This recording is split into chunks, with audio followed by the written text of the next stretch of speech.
Sambung perjalanan aku mendaki seorang-seorang ke Everest Base Camp yang ke-17 pula. Let's go.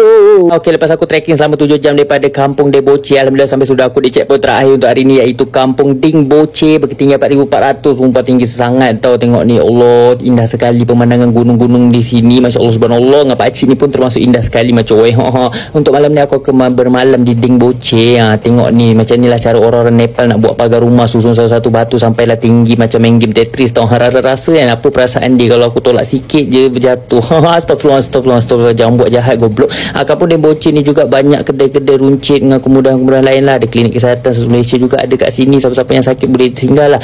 Jumpa lagi ayat-ayat tem ni, tengok semuanya hitam-hitam Melaka tau. Ada vibe-vibe Black Brother sikit. Lepas tu kamu jalan lagi sampailah aku sudah di satu guest house pilihan hati aku sini. Banyak sangat guest house, boleh pilih mana-mana yang korang suka.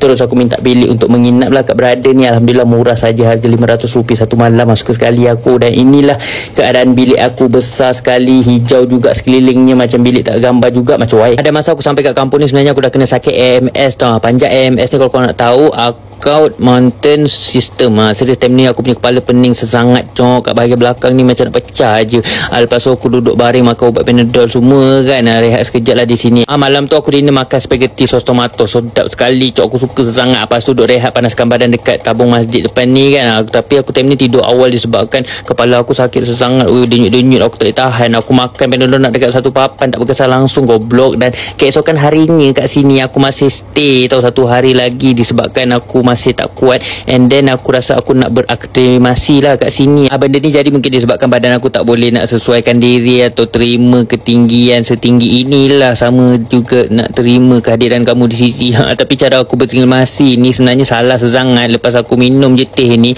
aku perginya bantai sambung tidur lagi cok. Sepatutnya aku kena keluar hidup udara segar ataupun hiking kan. Tapi nak buat macam mana, kepala aku sakit sangat macam tak boleh buat apa-apa. Sambil-sambil baring tu kan, tengok ni view daripada bilik aku ni, sumpah ni Daniel sangatlah mahal sekali. 2 kali 3 kali cok. Tengok ni gunung ais super duper cantik. Time ni aku lena tidur sesangat.